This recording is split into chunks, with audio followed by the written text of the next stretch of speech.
I'd like to begin by thanking Derek and the worship team and for everyone who's been involved in our service this morning. I do appreciate everyone's involvement as part of this priesthood of all believers as we come and gather and celebrate our faith together. So thank you.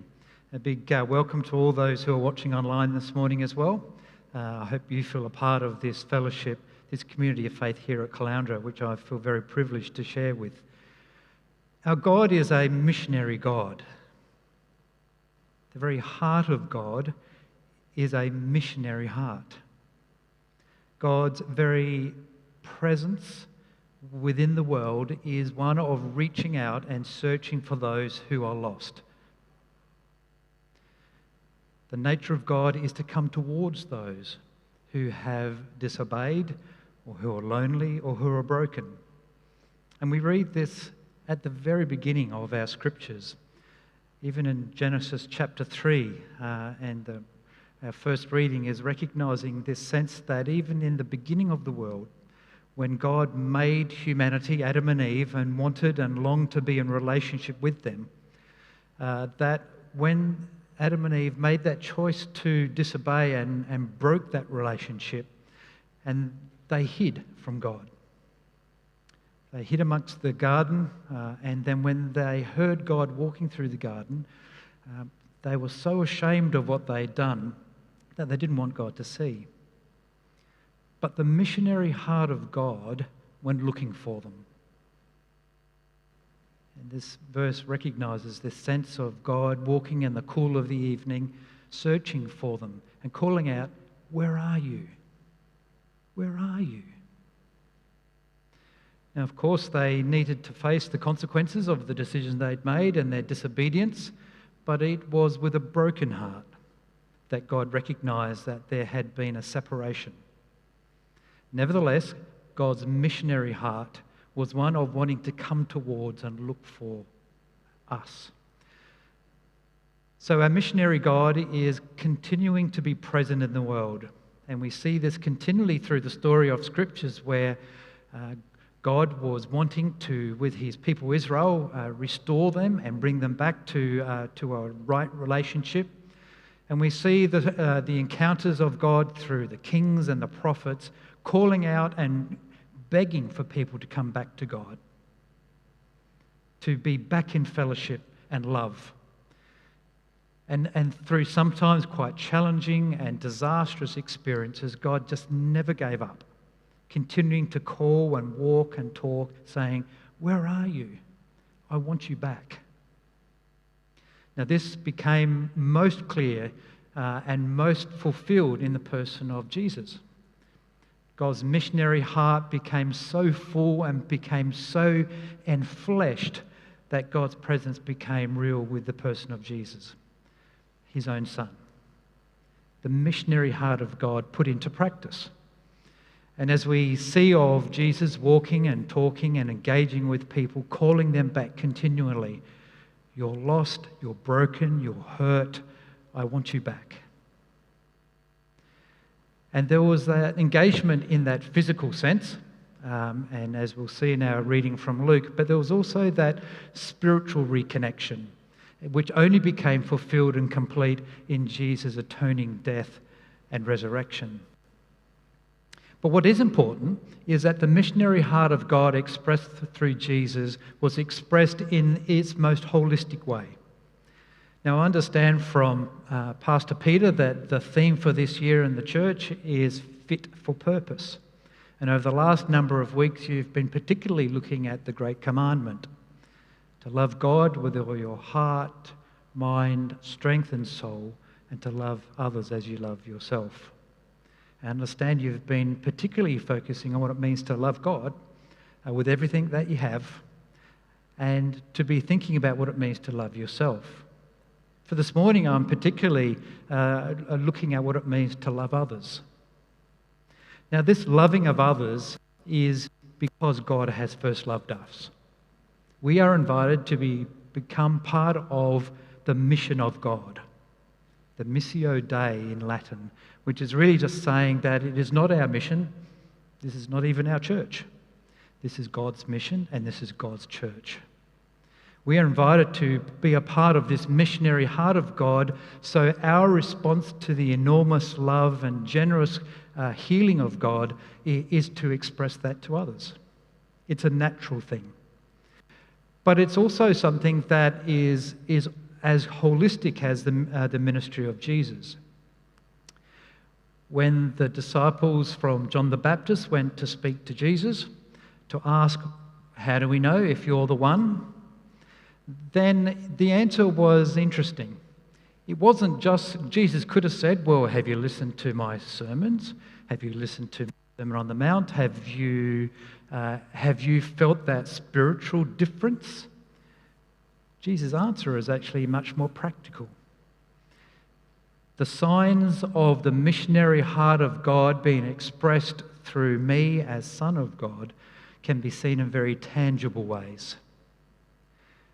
That the blind can see, the lame can walk, those who have leprosy are healed, and the poor are fulfilled. These are very tangible expressions of a restoration because of the missionary loving heart of God. As we reflect this missionary heart of God, we also are called to live out our life and our faith in a way that makes a tangible difference.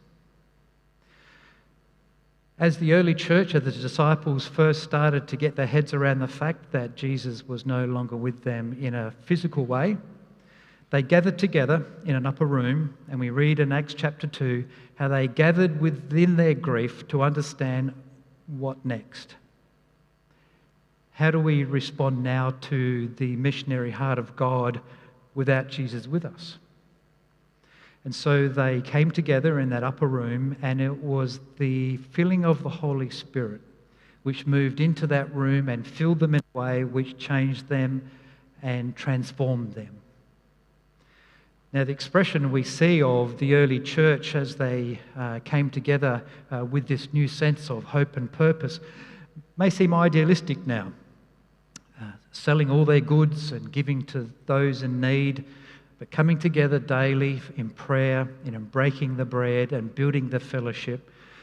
The image we have of a community of faith filled by the Spirit with the missionary heart of God tangibly present with them was again incredibly practical. They were a appealing, God-centered, Spirit-filled, evangelistic gathering of people that strengthened each other but then expressed that to others.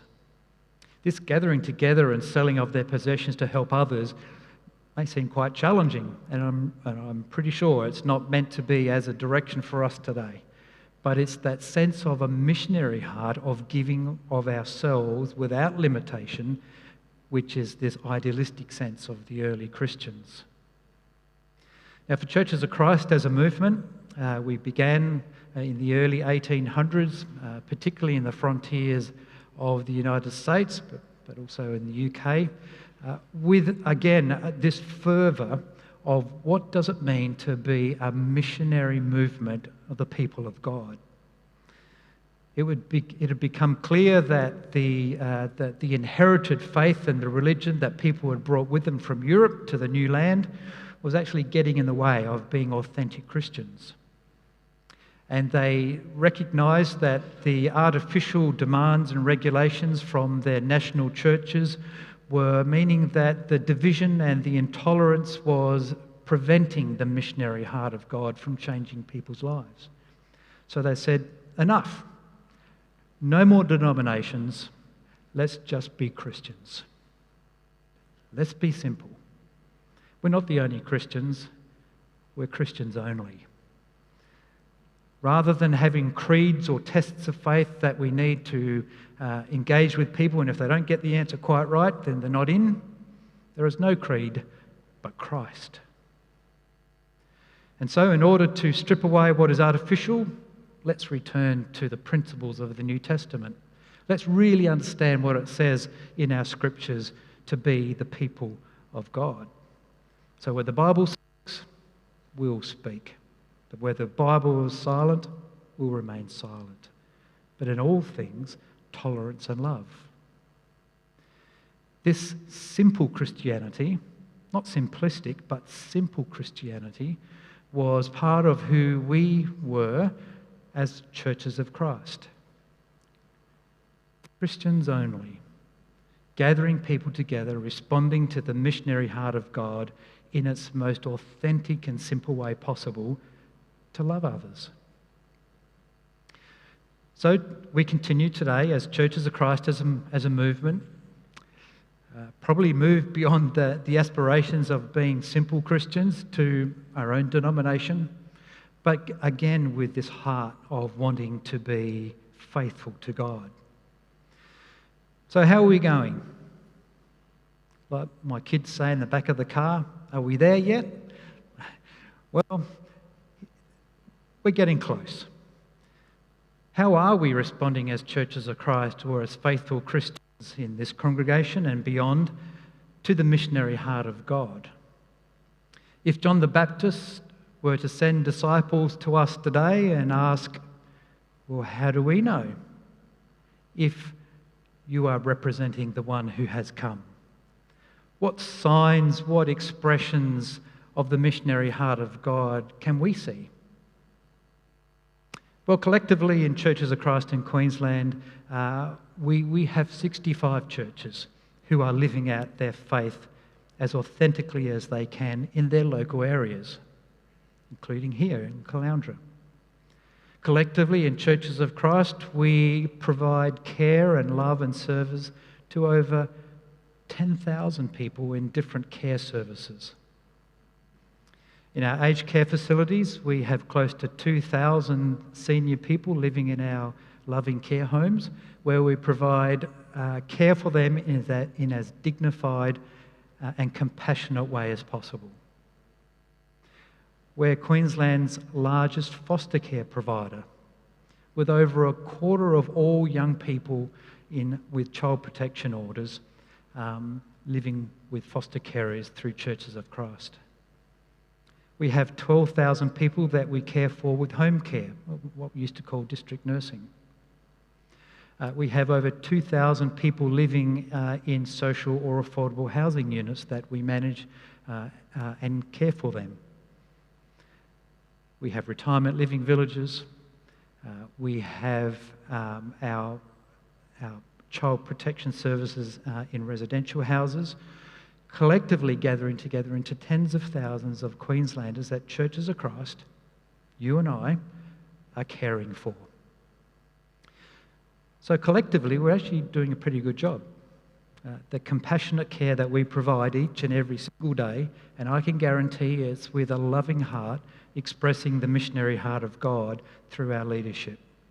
Every single member of our board, of our executive and our senior leadership are active, practicing Christians. We are a movement of faith with a care expression and a faith expression that is absolutely combined together.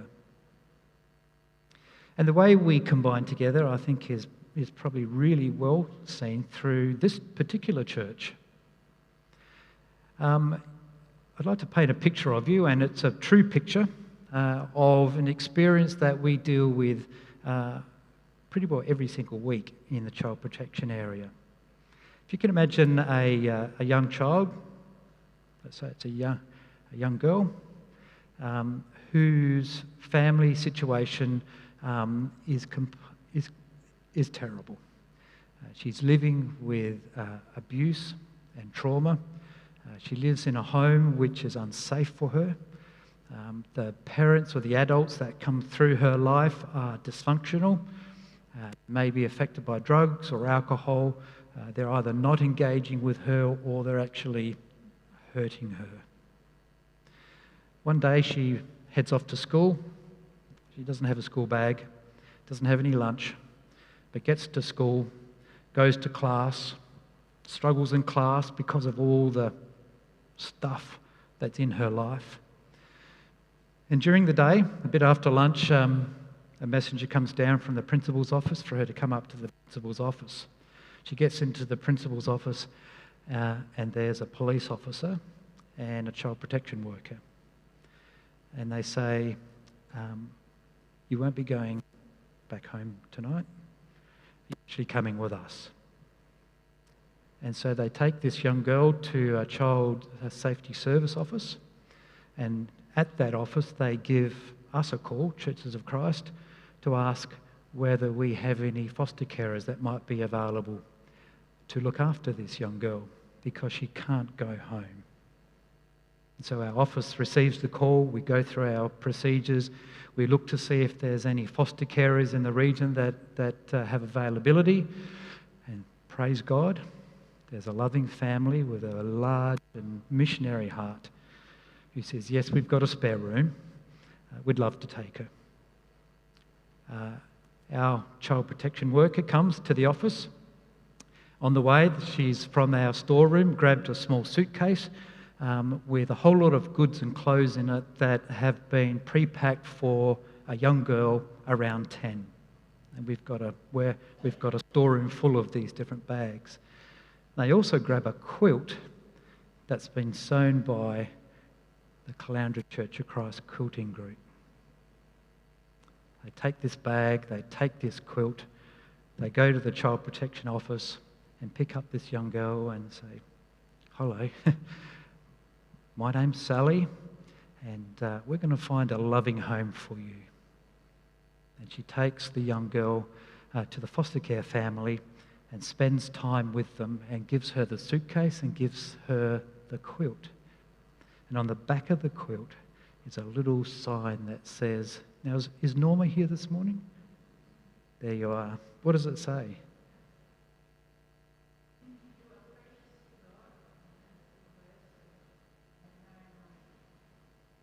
Absolutely. You are precious to God. And it's signed by the Caloundra Church of Christ quilting group. Yep. Here is the most heartwarming, tangible expression of the missionary heart of God with love. For this young girl, whose life has been just an experience of chaos, pain, and trauma, to be wrapped in the arms of a loving church and to have this tangible quilt that says, you are precious to God. As God went walking through the garden, calling out, where are you? So too, the Caloundra Church of Christ has reached out saying, where are you? Here. Feel our love.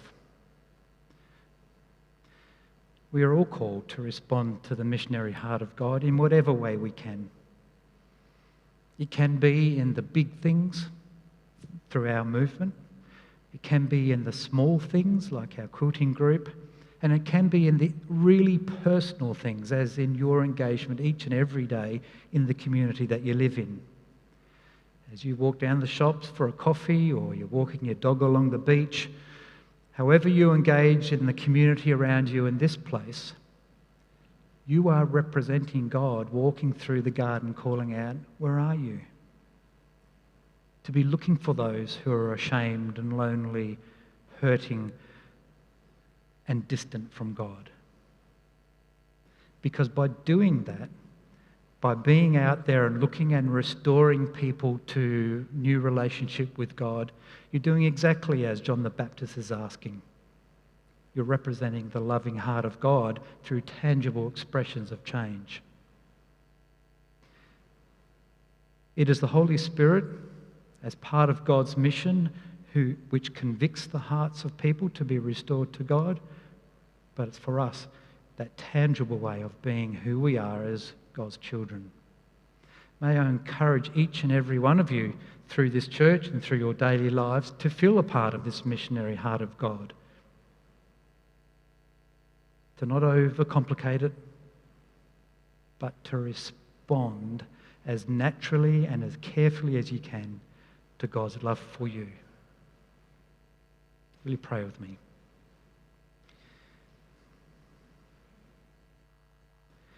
Loving God, we thank you that you have loved us first. We thank you that you have come looking for us. even when we have tried to hide, you haven't given up on us. As you've restored us and healed us and reconciled us to you through your Son Jesus, may our lives be so transformed that it just naturally bubbles out to share that with others. Grant to us through your Holy Spirit the ability to be your people in this world and in this particular community. Help us to reflect your loving heart as we join your mission in and through the name of your Son Jesus, in whom we pray. Amen.